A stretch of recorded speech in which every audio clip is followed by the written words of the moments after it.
Iya, untuk tema kali ini, seperti yang disampaikan oleh Ibu Fitri, tadi bahwasanya ini menjadi, topik ketiga atau tema ketiga dari seri webinar terkait dengan menciptakan lingkungan satuan pendidikan, aman bencana. Topik sebelum-sebelumnya ada 2 topik yang, kemarin diselenggarakan tentang, dua pilar yang lainnya. Saya akan coba masuk nanti berbagi untuk, spesifik topik di pilar yang selanjutnya. Pilar selanjutnya ini kita, beri nama atau judul sebagai pendidikan pencegahan dan pengurangan risiko bencana, yang sebenarnya ini sudah diselenggarakan di Indonesia cukup lama. Kebetulan saya terlibat, sejak awal dimulainya, implementasi program, sekolah aman bencana. Ini merupakan inisiasi global yang, dimulai sejak tahun 2010, Ibu Bapak sekalian. Ketika itu, di-launching sebagai kampanye global untuk sekolah dan rumah sakit, 1 juta sekolah dan rumah sakit aman dari bencana.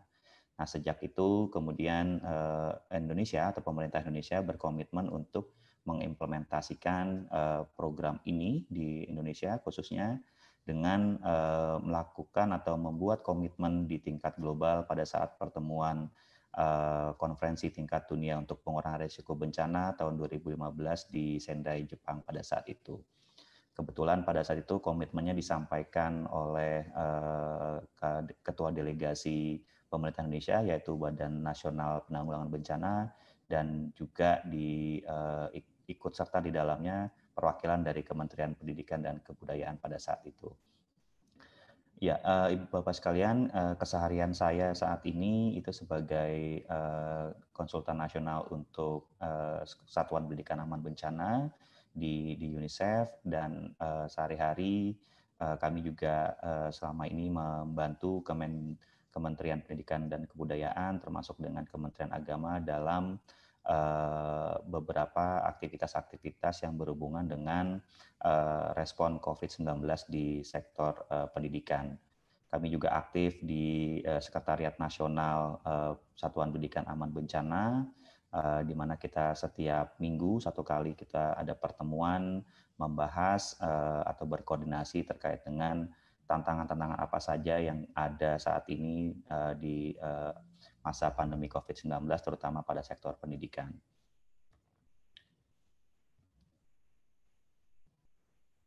Baik, Ibu Bapak sekalian, kami saat ini, akan fokus pada 3 topik presentasi nanti di dalam presentasi saya. Yang pertama, kami akan coba refresh kembali, 3 pilar kerangka kerja Satuan Pendidikan Aman Bencana atau di istilah, globalnya itu Comprehensive School Safety Framework.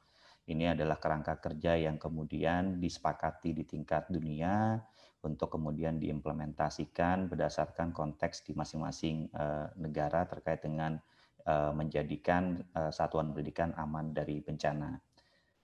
Kemudian yang selanjutnya, kami akan fokus pada, penjelasan di pilar ketiga dari 3 pilar yang ada pada, kerangka kerja Satuan Pendidikan Aman Bencana, yaitu tentang pendidikan bencana dan pengurangan risiko bencana itu sendiri. Karena di webinar sebelumnya, di 2 hari sebelumnya sudah, banyak dibahas atau didiskusikan untuk pilar 1 dan pilar 2. Kemudian, nanti kami juga akan menginformasikan atau berbagi pengalaman dan pengetahuan kepada Ibu Bapak sekalian, komponen apa saja sih yang ada di dalam pilar ketiga dari, kerangka kerja Satuan Pendidikan Aman Bencana ini. Baik, Bapak Ibu sekalian, kami akan memulai dengan, informasi yang tidak enak sebenarnya ini, tetapi mau tidak mau kita harus, memahami bahwa, negara kita yang tercinta ini berada di lokasi yang sangat rawan terhadap bencana itu sendiri. Secara geografis kita tidak bisa menawar-nawar bahwa memang Indonesia terletak pada, Ring of Fire, di mana sesar, gempa, kita berdiri atau bermukim di atas sesar gempa yang, ada di, bumi ini. Ini sharing saja untuk Ibu Bapak sekalian data dari Badan Nasional Penanggulangan Bencana hanya di tahun 2020 saja, terhitung sejak 1 Januari sampai dengan 16 Juni yang lalu, setidaknya sudah tercatat ada sekitar 1.490 kejadian terkait bencana dalam kurun waktu 6 bulan terakhir ini di tahun 2020. Mungkin yang cukup menghenyakan kita adalah kejadian di awal tahun baru yang mungkin di antara Ibu Bapak sekalian juga mengalami, termasuk saya mengalami kebanjiran pada awal tahun pada saat itu. Kita seperti diberikan peringatan di awal tahun bahwa bencana masih tetap akan terjadi di Indonesia.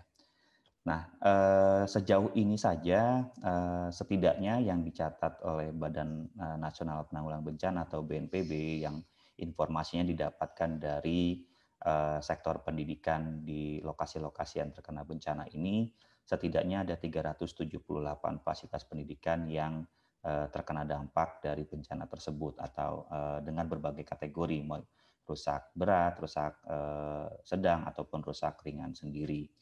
Ini sengaja saya taruh di awal paparan ini untuk kita bisa senantiasa mengingat bahwasanya kita tetap harus siap siaga dalam menghadapi bencana, dan itu kenapa Satuan Pendidikan Aman Bencana itu sangat dibutuhkan di Indonesia untuk konteks negara yang memang rawan terhadap bencana itu sendiri. Baik Ibu Bapak sekalian, ini merefresh saja. Mudah-mudahan Ibu Bapak sekalian yang hadir di sini mengikuti secara rutin kegiatan webinar ini, karena di webinar hari sebelumnya sudah diselenggarakan juga topik tentang Satuan Pendidikan Aman Bencana, khususnya di pilar 1 dan di pilar 2. Pilar 1 bicara soal fasilitas sekolah aman bencana. Pilar 2 kemarin membicarakan tentang manajemen bencana di sekolah. Dan saat ini kita bersama-sama akan coba berbagi pengalaman bersama Ibu Bapak sekalian terkait dengan pilar yang ketiga atau pilar yang terakhir, yaitu pendidikan pencegahan dan pengurangan risiko bencana di sekolah itu sendiri. Jika Ibu Bapak sekalian bisa melihat di kanan bawah ini ada lingkaran-lingkaran, ada 3 lingkaran, itu mencerminkan pilar-pilar yang ada dalam Satuan Pendidikan Aman Bencana, di mana antara pilar 1, pilar 2, dan pilar 3 itu ada beberapa komponen yang saling beririsan atau terintegrasi dengan satu sama lainnya. Baik Ibu Bapak sekalian, kita akan coba masuk secara khusus atau detail pembahasan tentang pilar ketiga, yaitu tentang pendidikan pencegahan dan pengurangan risiko bencana. Pada hakikatnya pendidikan pengurangan risiko bencana itu merupakan sebuah proses pembelajaran bersama yang sifatnya interaktif di tengah masyarakat dan lembaga-lembaga yang ada di komunitas atau di masyarakat di sekitar kita. Cakupan pendidikan pengurangan risiko bencana itu lebih luas daripada pendidikan formal di sekolah dan universitas, karena di sana mengandung unsur-unsur pengakuan dan penggunaan terhadap kearifan tradisional atau pengetahuan lokal bagi perlindungan terhadap bencana alam. Nah, ini maksudnya jauh sebelum mungkin kita hadir atau lahir di dunia ini, para pendahulu-pendahulu kita itu memang sudah hidup di dalam kondisi geografis Indonesia yang rawan terhadap bencana. Mungkin sejarah bisa mencatat beberapa bencana-bencana besar yang terjadi jauh-jauh hari. Yang mungkin saya ingat itu adalah letusan Gunung Krakatau yang bisa terikot dalam sejarah, kemudian Gunung Tambora misalnya, atau di kawasan Sumatera yang kemudian membentuk Danau Toba. Kemudian pendidikan pengurangan risiko bencana ini juga menjadi wahana yang sangat penting untuk mewujudkan budaya siap dan siaga dalam menghadapi ancaman bencana sekaligus sebagai perwujudan dari Education for Sustainable Development atau ESD. Nah, ini kira-kira spirit dari pendidikan pencegahan dan pengurangan risiko bencana itu sendiri yang ada di dalam pilar ketiga dari Satuan Pendidikan Aman Bencana.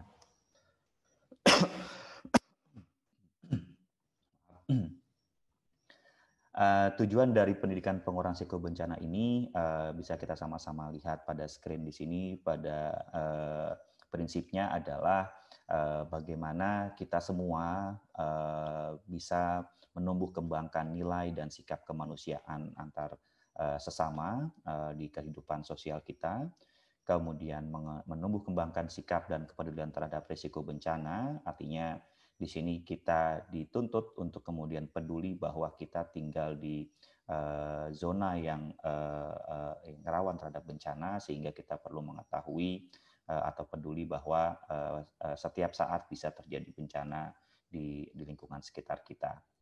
Kemudian mencoba untuk memberikan pemahaman atau mengembangkan pemahaman tentang risiko bencana itu sendiri, tentang kerentanan sosial yang terjadi atau kesenjangan sosial yang terjadi di sekitar kita, kerentanan fisik, perilaku, dan motivasi selama interaksi sosial kita di masyarakat. Yang selanjutnya adalah bagaimana pendidikan pengurangan risiko bencana ini bisa meningkatkan pengetahuan dan keterampilan terhadap pencegahan dan pengurangan risiko bencana dan beradaptasi terhadap risiko bencana itu sendiri. Kita karena tidak bisa tawar-menawar dengan situasi geografis Indonesia, jadi yang bisa kita lakukan adalah adaptasi terhadap kondisi sekitar kita. Kemudian tujuan yang selanjutnya adalah mengembangkan upaya pengurangan risiko bencana baik secara individu maupun kolektif. Di konteks sekarang ini atau di konteks paparan ini, kolektif berarti di tingkat Satuan Pendidikan Aman Bencana beserta dengan komunitas sekitarnya di mana Satuan Pendidikan Aman Bencana itu bertempat atau lokasi sekitarnya. Kemudian jelas tujuan utama dari pendidikan pengurangan risiko bencana adalah meningkatkan pengetahuan dan keterampilan untuk tetap siaga bencana, meningkatkan kemampuan untuk bisa tanggap darurat bencana, sehingga kita bisa tahu pada saat bencana terjadi di jam-jam ketika kita berada di satuan pendidikan, apa yang sebaiknya kita lakukan dan bagaimana kita melakukan itu dan siapa sebaiknya melakukan apa pada saat itu. Kemudian selain itu tujuan dari pengurangan risiko bencana tidak hanya pada sebelum dan saat terjadi bencana, tetapi bagaimana juga ketika bencana itu telah terjadi, apa yang harus kita lakukan untuk bisa membangun kembali satuan pendidikan atau komunitas kita untuk bisa lebih baik lagi dan tangguh terhadap bencana itu sendiri. Kembali yang terakhir, tujuannya adalah untuk bisa melakukan adaptasi dengan perubahan itu sendiri. Ini berkorelasi dengan bencana-bencana yang diakibatkan oleh cuaca dan iklim atau perubahan iklim, kekeringan misalnya yang kemudian menjadikan pola tanam berubah dan kemudian krisis pangan misalnya di beberapa wilayah seperti itu, termasuk krisis air bersih di berbagai wilayah. Dan itu ada yang sifatnya terjadi secara tiba-tiba ataupun ada yang sifatnya terjadi karena situasi yang berkepanjangan. Baik, Bapak Ibu sekalian, untuk komponen-komponen yang terdapat dalam pilar 3 ada beberapa. Kita akan coba nanti sharing bersama di sini. Ada terkait dengan analisis sektor pendidikan itu sendiri, kemudian pengkajian risiko multi ancaman atau bahaya, kajian dan perencanaan yang berpusat pada anak, pelatihan guru dan pengembangan staf, pendidikan bencana itu sendiri, ekstrakurikuler dan pendidikan informal yang berbasis masyarakat, serta integrasi ke dalam kurikulum dan pesan kunci berdasarkan konsensus. Dalam presentasi kali ini saya mungkin akan banyak membahas pada poin-poin yang diberikan highlight warna hitam tersebut yang menurut kami relevan dengan audiens dari atau peserta dari webinar ini. Oke, kita akan mulai dengan pengkajian risiko multi ancaman itu sendiri. Bapak Ibu sekalian, sebenarnya seri Satuan Pendidikan Aman Bencana ini jika dalam bentuk training konvensional itu diselenggarakan bisa sampai dengan 5 hari, Bapak Ibu sekalian, mencakup 3 pilar yang tadi saya sebutkan. Dan memang pada tahapan awal kita perlu menyamakan persepsi terlebih dahulu tentang pemahaman kita terkait dengan bencana itu sendiri. Jadi mungkin di sini nanti akan ada istilah-istilah yang dirasa asing oleh ibu bapak sekalian, itu bisa kami maklumi karena sifatnya memang ada penyamaan persepsi terlebih dahulu terkait dengan definisi-definisi atau istilah-istilah yang digunakan selama membicarakan topik Satuan Pendidikan Aman Bencana. Oke, pengkajian risiko multi ancaman itu sendiri adalah sebuah pendekatan yang memperlihatkan potensi dampak negatif yang mungkin timbul akibat suatu potensi bencana yang melanda. Hal tersebut dilakukan dengan melakukan identifikasi, klasifikasi, dan evaluasi risiko melalui beberapa langkah. Yang pertama yaitu mengkaji atau melakukan pengkajian ancaman yang ada di sekitar lokasi satuan pendidikan kita, kemudian melakukan pengkajian kerentanan, kemudian melakukan pengkajian kapasitas, dan pengkajian dan pemeringkatan risiko atau melakukan ranking terhadap risiko-risiko yang ada tersebut. Kami akan coba sedikit jelaskan di sini definisi-definisi dari ancaman itu apa, kerentanan itu apa, dan kapasitas itu apa. Menurut Undang-Undang Penanggulangan Bencana nomor 24 tahun 2007, ancaman di sini didefinisikan sebagai suatu kejadian atau peristiwa yang bisa menimbulkan bencana, sementara kerentanan itu adalah karakteristik dan kondisi sebuah komunitas, sistem, atau aset yang membuatnya cenderung terkena dampak merusak yang diakibatkan ancaman bahaya itu sendiri. Kapasitas adalah gabungan antara semua kekuatan, ciri yang melekat, dan sumber daya yang tersedia dalam sebuah komunitas, masyarakat, atau organisasi yang dapat digunakan untuk mencapai tujuan-tujuan yang disepakati. Nah, mudah-mudahan gambar di samping bisa sedikit mempermudah kita dalam memahami dari 3 definisi tersebut yang tadi baru saya sampaikan. Di sini bisa kita lihat ada gambar gundukan bukit, mungkin kita bisa bilang gundukan tanah berupa bukit, dan ada batu yang kemudian sedang menggelinding ke bawah, dan di bawah tersebut ada sesosok manusia di sana. Gundukan tanah atau bukit dan batu yang kemudian menggelinding itu kita namakan sebagai sebuah ancaman karena karakteristiknya yang membuat kecenderungan jika batu tersebut atau gundukan tersebut itu mengalami pergerakan dan meluncur ke bawah, maka manusia yang ada di bawahnya itu akan berpotensi besar mengalami kerusakan. Sehingga disitulah yang disebut bencana. Kalau misalnya manusianya tidak ada di situ atau tidak ada apapun di bawah gundukan tanah dan batu yang bergulir ke bawah itu hanya disebut sebagai sebuah kejadian, misalnya kejadian longsor, kemudian tanah bergerak dan lain-lainnya, tetapi tidak menimbulkan kerusakan atau kerugian terhadap komunitas atau aset yang dimiliki atau yang ada di sekitarnya maka tidak dikategorikan sebagai sebuah bencana. Nah, dalam konteks penanggulangan bencana, di sini diharapkan manusia atau kerentanan tersebut itu pasti memiliki sebuah kapasitas atau ciri yang melekat di dalamnya. Misalnya di sana mereka sudah paham bahwa dalam kurun waktu tertentu, misalnya jika hujan lebat, kemudian pohon-pohon di bukit itu ditebang, kemungkinan terjadi longsor di sekitar situ itu akan terjadi.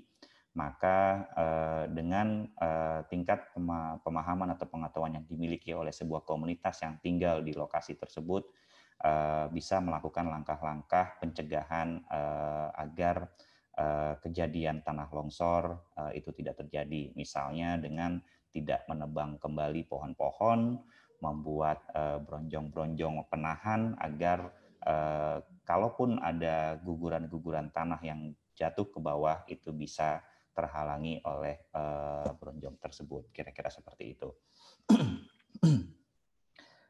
Kami akan masuk kepada komponen yang selanjutnya, yaitu berpusat pada anak. Pendidikan bencana maupun pengurangan risiko bencana dimaksud atau diharapkan untuk bisa dilakukan secara partisipatif bersama orang dewasa dan juga anak-anak. Namun tetap memperhatikan kepentingan dan keselamatan anak-anak itu sendiri sebagai tujuan utama dan tolak ukur yang paling mendasar dari hasil kajian itu sendiri. Di sini ada beberapa metode yang bisa dilakukan dalam melakukan pengkajian risiko bencana yang berpusat pada anak. Misalnya, salah satunya adalah menggunakan metode pemetaan pikiran atau mind mapping. Di sini anak-anak akan diajak untuk kemudian memetakan secara individu menurut mereka ancaman apa saja yang kemudian ada di sekitar satuan pendidikan yang mereka kunjungi setiap harinya, misalnya seperti itu. Ini juga bisa dilakukan tidak harus berkumpul karena misalnya konteks COVID-19 sekarang ini kita masih belum bisa melakukan mobilisasi atau pertemuan yang dengan jumlah besar di suatu tempat, maka pemetaan pikiran ini bisa dilakukan secara individu untuk kemudian kita sebagai orang dewasa bisa mengumpulkan menjadi satu apa yang menjadi perspektif dari anak-anak itu sendiri terkait dengan ancaman yang ada di sekitar sekolah mereka, misalnya seperti itu. Kemudian peta dasar sekolah ini yang menjadi dasar untuk anak-anak bisa memahami lingkungan satuan pendidikan itu sendiri. Karena saya yakin anak-anak pasti akan hafal sudut demi sudut yang ada di lokasi sekolah mereka. Nah, di sini lanjut ke bagian yang ketiga atau yang bagian C.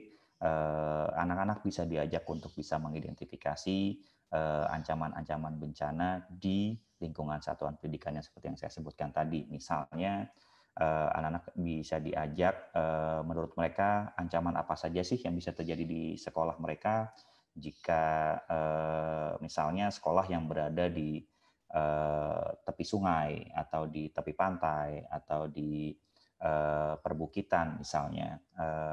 Kita bisa mengajak anak-anak untuk bisa mengeksplorasi menurut mereka ancaman-ancamannya apa saja. Tetapi sudah barang tentu anak-anak sebelumnya sudah diberikan pemahaman atau pengetahuan tentang jenis-jenis ancaman itu sendiri. Seperti yang tadi saya sebutkan, mensepakati definisi dari ancaman, kemudian menyebutkan contoh-contoh dari ancaman itu sendiri, sehingga kita bisa mengajak anak-anak untuk ikut serta dalam menciptakan satuan pendidikan yang aman bencana atau sekolah aman bencana itu sendiri. Yang selanjutnya metode yang bisa digunakan seperti kalender musim dan sejarah bencana ini juga bisa diterapkan terutama untuk yang anak-anak sudah usia SMP atau SMA. Mereka karena usianya sudah cukup, mungkin bisa melakukan flashback menurut ingatan mereka, apa yang mereka ingat atau apa yang mereka ketahui bencana-bencana yang terjadi sebelum-sebelumnya. kemudian identifikasi kerentanan dan sebab dan dampak bencana itu sendiri. Apa yang menjadi penyebabnya dan apa yang menjadi dampak dari bencana itu sendiri menurut perspektif mereka. Gambar di samping adalah salah satu contoh bagaimana kita bisa melibatkan anak-anak tadi dalam melakukan atau membuat peta dasar sekolah maupun komunitas itu sendiri. Di sini bisa terlihat anak-anak bisa memetakan menurut versi mereka kondisi atau letak administratif dari desa dan sekolah mereka. Di sini saya ambil contoh di bagian NTT sana, di SD Gemit di Pili Kabupaten TTS kalau saya nggak salah. Di sini juga yang poin yang penting juga ada di bagian E, bagaimana bisa memetakan aktor atau lembaga yang ada di masyarakat, peran-peran yang bisa dilakukan oleh aktor-aktor tersebut jika sebelum, pada saat bencana maupun sesudah bencana itu apa saja, sehingga di sana bisa terlihat pembagian peran antara sekolah maupun komunitas pada saat bencana terjadi, sebelum terjadi maupun sesudah bencana itu terjadi. Komponen lain yang tidak kalah penting adalah pelatihan untuk guru dan pengembangan staf itu sendiri. Jadi sebelum kita melakukan kegiatan atau mentransfer pengetahuan ke anak-anak terkait dengan satuan pendidikan aman bencana atau pendidikan bencana itu sendiri, sudah jelas atau sudah pasti guru dan staf lainnya yang ada di sekolah itu perlu mendapatkan pelatihan-pelatihan secara spesifik dan khusus terkait dengan manajemen penanggulangan bencana itu sendiri. Nah, ini bisa dimulai dengan melakukan evaluasi tingkat kemampuan dan pengetahuan dari guru dan tenaga pendidikan di sekolah untuk merespons situasi bencana. Kemudian setelah dilakukan evaluasi awal, kita bisa merencanakan pelatihan-pelatihan apa yang kemudian cocok untuk guru dan tenaga pendidik lainnya yang ada di sekolah tersebut. Peningkatan profesionalisme guru secara berkelanjutan melalui keikutsertaan dalam seminar, acara-acara berbasis komunitas, dan sosialisasi kepada siswa. Artinya, pelatihan-pelatihan yang dilakukan diharapkan tidak berhenti sampai di sana saja, tetapi ada beberapa follow up lain yang perlu dilakukan dan perlu juga dilakukan refresh terhadap pelatihan-pelatihan tersebut nantinya. Pendidikan bencana itu sendiri idealnya di setiap sekolah melakukan serangkaian proses kegiatan sebagai berikut. Tadi sempat saya sebutkan, pertama perlu ada pelatihan atau pembekalan terlebih dahulu tentang penanggulangan bencana dan pengurangan risiko bencana. Harapannya seri webinar ini menjadi salah satu upaya dari pemerintah untuk bisa memastikan para peserta yang hadir di sini, terutama Bapak Ibu guru maupun kepala sekolah jika ada, pengawas mungkinnya, atau staf dari Dinas Pendidikan baik di tingkat provinsi maupun kabupaten kota bisa mendapatkan pengetahuan dan informasi terkait dengan apa itu bencana, bagaimana penanggulangan bencana di Indonesia dilakukan, dan apa itu Satuan Pendidikan Aman Bencana. Yang kedua, setelah memahami tentang konsep-konsep dasar tentang bencana dan penanggulangan bencana, perlu juga tidak hanya guru, tenaga pendidik, tapi juga lingkungan sekitar atau komunitas sekolah misalnya, itu bisa sama-sama mengenali resiko bencana di sekitar lokasi sekolah. Seperti itu, karena jika melakukan penanggulangan bencana secara terpisah antara sekolah dan komunitas, maka itu akan menjadi hal yang kurang efektif nantinya, karena yang diinginkan adalah integrasi antara perencanaan di sekolah dengan perencanaan di tingkat komunitasnya atau di desa itu sendiri.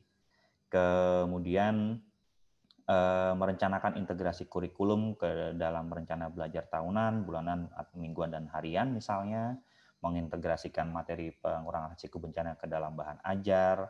Nah, ini saya pikir sudah cukup banyak ya KIE atau alat permainan edukatif yang mencoba untuk mengajak mengajak anak-anak bisa lebih paham lagi terkait dengan pengurangan risiko bencana. Bisa juga mengintegrasikan materi PRB ke dalam mata pelajaran pokok dan muatan lokal. Untuk lebih jelasnya nanti mungkin paparan dari selanjutnya oleh Mas Andri akan disampaikan praktek-praktek yang sudah dilakukan saat ini di Indonesia. Kemudian mengintegrasikan PRB ke dalam program pengembangan diri yang dilakukan di tingkat sekolah, misalnya dengan mengikuti atau memasukkan pengetahuan tentang PRB ini ke dalam palang merah remaja, kemudian pramuka misalnya, atau kunjungan-kunjungan teman-teman tagana yang ada di desa untuk ke sekolah dan memberikan pemahaman tentang PRB ini sendiri. Nah, ini nyambung yang tadi saya sampaikan, bagaimana bisa memanfaatkan ekstrakurikuler dan informal berbasis masyarakat lewat pramuka, palang merah remaja.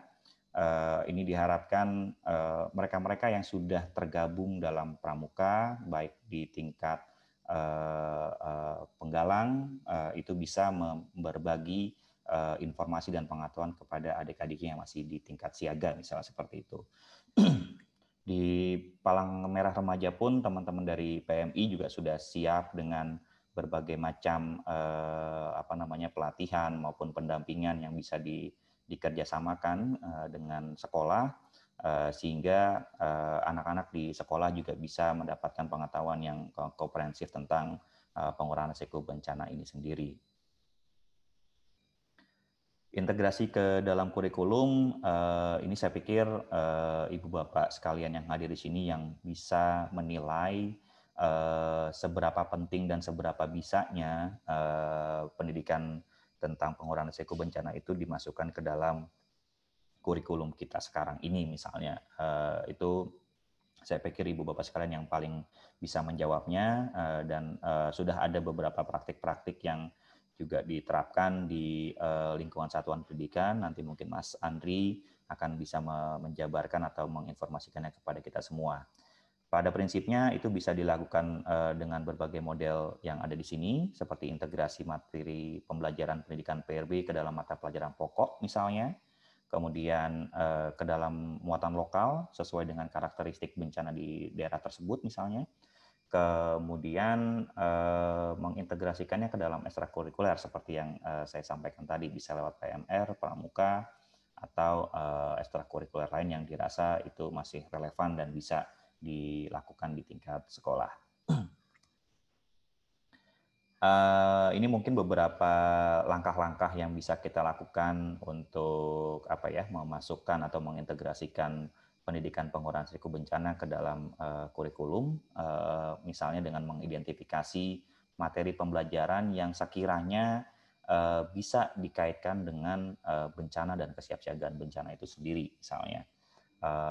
Pelajaran-pelajaran apa kira-kira yang topiknya sesuai dengan gempa bumi misalnya, banjir misalnya, tanah longsor, tsunami, atau konteks sekarang ini tentang pandemi COVID-19.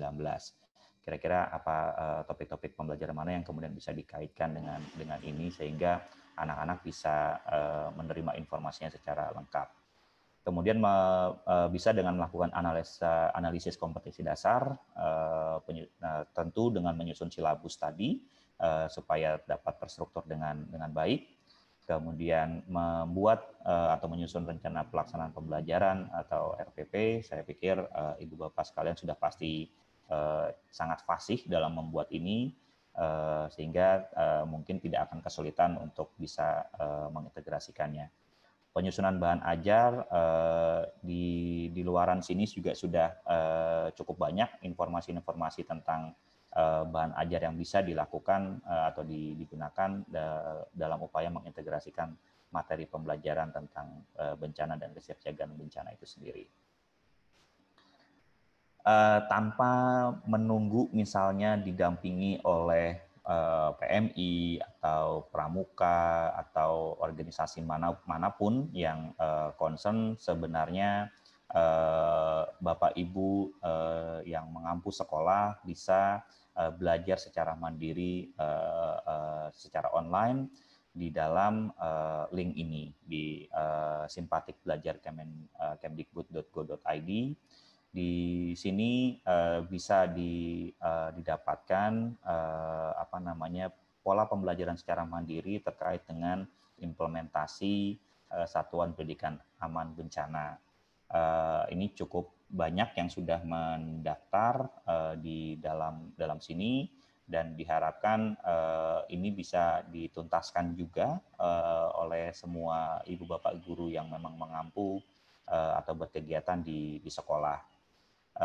Saya pikir tidak ada salahnya untuk Bapak Ibu guru sekalian atau peserta yang hadir di sini bisa turut meramaikan diklat ini, sehingga bisa segera tercipta satuan pendidikan aman bencana di Indonesia.